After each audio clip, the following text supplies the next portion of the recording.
Explore India with विकास में आपका स्वागत है। आज हम गोवा ट्रिप के बारे में बात करते हैं। गोवा देश का एक प्रमुख पर्यटन स्थल है। गोवा में देश ही नहीं दुनिया भर के टूरिस्ट घूमने के लिए आते हैं। यदि आप गोवा घूमने की योजना बना रहे हैं तो गोवा कैसे पहुँचें, ये आपके सामने सबसे बड़ा सवाल होता है।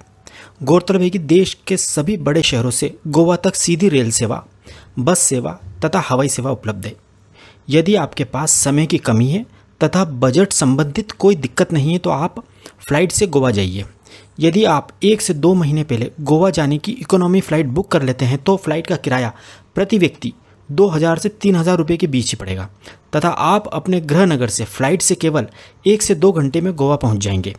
यदि आप ट्रेन से गोवा आते हैं तो ट्रेन का किराया तो बहुत कम लगेगा, परंतु गोवा तक पहुँचने में समय 1 से 2 दिन लग जाएंगे। बस से भी गोवा पहुंचने में काफ़ी समय लगेगा, इसलिए हमारा आपको सुझाव है कि आप फ्लाइट से ही गोवा जाइए। गोवा पहुंचने के बाद आप एयरपोर्ट, रेलवे स्टेशन अथवा बस स्टैंड से अपनी ऑनलाइन बुक होटल तक टैक्सी से जाएं। गोवा में आप होटल ऐसी बुक कीजिएगा जो बीच के पास हो। अपनी होटल में चेक इन करने के उपरांत आप अपनी होटल में चाय नाश्ता करें तथा उसके बाद अपनी होटल के पास जो भी बीच हो वहाँ घूमने निकल जाएं। आप समुद्र के पानी में खूब एंजॉय करें। डिनर भी आप बीच पर जो सैकड़ों रेस्टोरेंट्स होते हैं वहाँ ही करें। डिनर करने के उपरांत आप अपनी होटल में आकर रेस्ट करें। इस प्रकार खूबसूरत गोवा में आपका पहला दिन समाप्त होता है।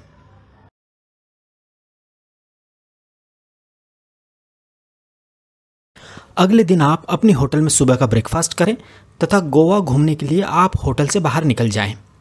होटल के बाहर ही आपको किराए पर स्कूटर, बाइक तथा कार देने वाले ट्रैवल एजेंट मिल जाएंगे। आप वहां से अपनी मनपसंद गाड़ी किराए पर ले सकते हैं। स्कूटर का एक दिन का किराया केवल 250 रुपये होता है, बाइक का किराया 350 रुपये तथा कार का किराया 800 से 1000 रुपये के लगभग होता है। ये वाहन किराए पर लेने के लिए आपको अपने आधार कार्ड या ड्राइविंग लाइसेंस की फ़ोटोकॉपी ट्रैवल एजेंट को देनी होती है। एक बात और ध्यान रखें कि आप जो भी गाड़ी किराए पर लेते हैं उसका फ़ोटो अपने मोबाइल में खींच लें तथा उस वाहन का आरटीओ रजिस्ट्रेशन नंबर भी नोट कर लें। इसका कारण यह है कि गोवा में आप जहां भी अपना वाहन पार्क करेंगे वहां आपके वाहन जैसे ही सैकड़ों वाहन पार्क होंगे। यदि आप अपनी गाड़ी का नंबर याद रख लेंगे तो आपको अपनी गाड़ी खोजने में ज़्यादा समय वेस्ट नहीं करना पड़ेगा। वाहन किराए पर लेने के बाद आप सबसे पहले अपने वाहन में पेट्रोल डलवाएं, क्योंकि जब आप गाड़ी किराए पर लेते हैं तो गाड़ी किराए पर देने वाले गाड़ी में लगभग आधा लीटर पेट्रोल ही देते हैं। गोवा में पेट्रोल पंप बहुत दूर होते हैं, इसलिए गोवा में हर आधे किलोमीटर पर सड़क के किनारे बॉटल्स में पेट्रोल बिकता हुआ मिल जाएगा। आप पेट्रोल पंप की जगह इनसे ही पेट्रोल ले लें। हालांकि यह पेट्रोल आपको 5 से 10 रुपये ज़्यादा महंगा पड़ेगा, परंतु आप 10 से 12 किलोमीटर दूर स्थित पेट्रोल पंप पर जाने से बच जाएंगे।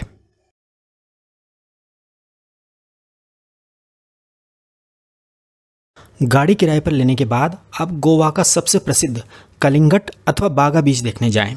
इस बीच पर आप dolphin ride, parasailing, banana boat ride, water scooter आदि वाटर एक्टिविटीज़ को अपने परिवार के साथ एंजॉय कीजिए। यह सारी वाटर एक्टिविटीज़ आप यदि एक साथ बुक करते हैं तो आप बहुत कम पैसे में यह सारी एक्टिविटीज़ एंजॉय कर पाएंगे। इन सारी वाटर एक्टिविटीज़ में आपको 3 से 4 घंटे का समय लगेगा। यह एक्टिविटी करने के बाद आप बीच पर ही किसी रेस्टोरेंट में लंच कर लें।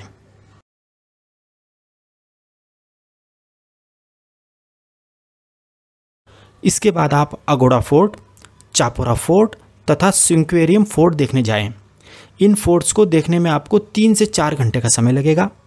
गोवा के फोर्ट्स देखने के बाद आप अपने होटल में या किसी अन्य रेस्टोरेंट में डिनर करें तथा अपने होटल में आकर रेस्ट करें। तीसरे दिन आप सुबह का ब्रेकफास्ट अपने होटल में जल्दी से कर लें तथा सीधे कलिंगट बीच पर स्थित कलिंगट रेसिडेंसी होटल पर 8 बजे तक पहुंच जाएं। इसी होटल के रिसेप्शन से आप साउथ गोवा बस ट्रिप बुक कर लें। इस ट्रिप का किराया एसी बस से केवल 350 रुपये है।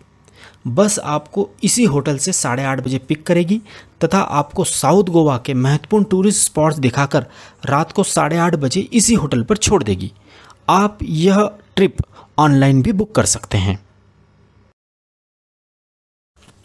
गोवा टूरिज्म डिपार्टमेंट की यह बस आपको ओल्ड गोवा के चर्च जैसे basilica of Bom Jesus, saint cathedral church, Shri Mangesh temple, Shri Shanta Durga temple, big foot Portuguese house तथा साउथ गोवा के बीच का अच्छे से भ्रमण कराएगी। गोवा टूरिज्म की होटल फार्मागुड़ी रेसिडेंस में यह बस लंच के लिए भी रुकती है। लंच आपको अपने पैसे से करना होता है। लंच टूर पैकेज में शामिल नहीं होता है। फार्मागुड़ी रेसिडेंसी का भोजन बहुत ही टेस्टी तथा रीजनेबल होता है। गोवा टूरिज्म की यह बस आपको घूमने के लिए भी काफ़ी समय देती है, जिससे आप आराम से इन टूरिस्ट प्लेसेस को अच्छे से एक्सप्लोर कर पाएंगे। यह बस आपको कलिंगड रेसिडेंसी में रात को 8:30 बजे छोड़ देगी, जहां से आप अपने स्कूटर से या टैक्सी से अपनी होटल आराम से 5 से 10 मिनट में पहुंच जाएंगे। इसके बाद आप डिनर करके अपनी होटल में रेस्ट करें। इस प्रकार गोवा में आपका तीसरा दिन समाप्त होता है।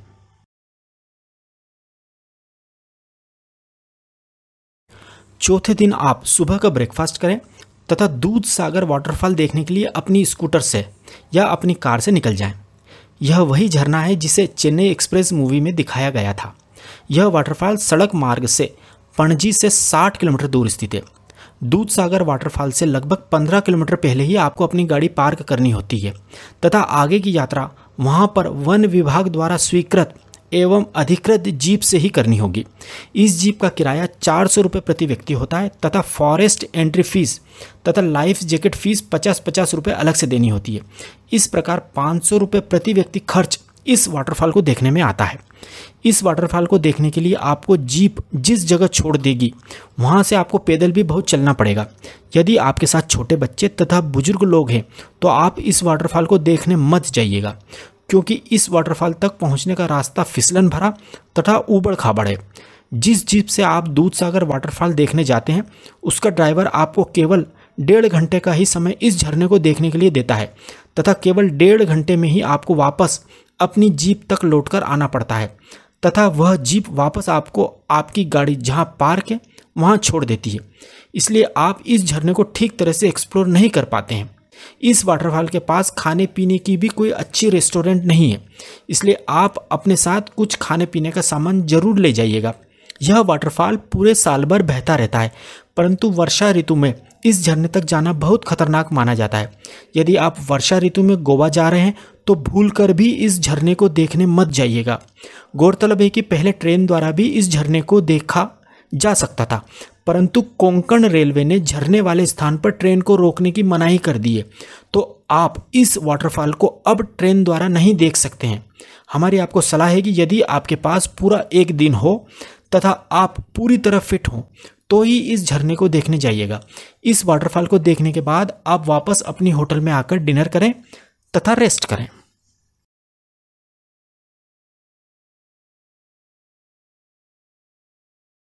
पांचवें दिन आप अपने होटल में सुबह का नाश्ता करें तथा कलिंगड बीच अथवा बागा बीच पर आ जाएं।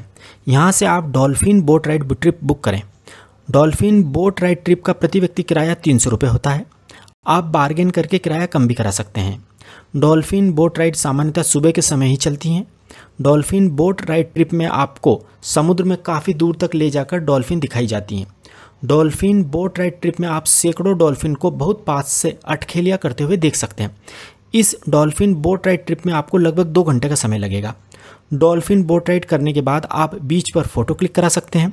बीच पर बहुत सारे प्रोफेशनल फोटोग्राफर्स होते हैं जो कि आपके बहुत सुंदर फ़ोटो क्लिक करेंगे। इसके बाद आप वहीं किसी अच्छे से रेस्टोरेंट पर लंच करें तथा उसके बाद आप अपने परिवार के साथ बीच शेक्स पर आराम करें। गौरतलब है कि बीच शेक्स एक प्रकार की आराम करने की कुर्सियां होती हैं जो कि बीच की रेत पर लगी होती हैं तथा इनके ऊपर बड़े बड़े रंगीन छाते लगे होते हैं। इन बीच शेक्स कुर्सियों का किराया 100 रुपये प्रति घंटे होता है।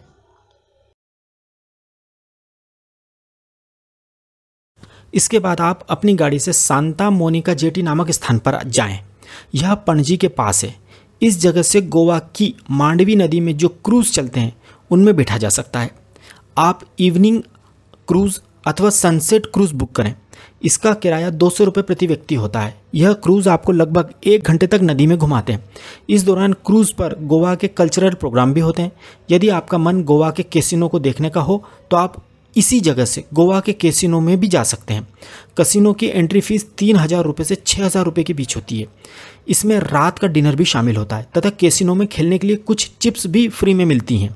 परंतु आप यह ध्यान रखें कि कैसीनो में आप 18 वर्ष से कम उम्र के अपने बच्चों को नहीं ले जा सकते हैं। क्रूज तथा कैसीनो में एंजॉय करने के बाद आप अपनी होटल में आकर रेस्ट करें। इस प्रकार आपका गोवा में 5वां दिन समाप्त होता है। छठे दिन आप सुबह अपनी होटल में ब्रेकफास्ट करें तथा अपनी किराए से ली गई गाड़ी वापस कर दें। इसके बाद आप होटल से चेकआउट करें तथा टैक्सी के द्वारा एयरपोर्ट, रेलवे स्टेशन अथवा बस स्टैंड पहुंच जाएं। इसके बाद आप अपने गृह नगर की ओर प्रस्थान करें। इस प्रकार आपकी खूबसूरत गोवा ट्रिप खूबसूरत यादों के साथ समाप्त होती है। अब हम इस 6 दिन की गोवा ट्रिप के अधिकतम खर्च की बात करते हैं।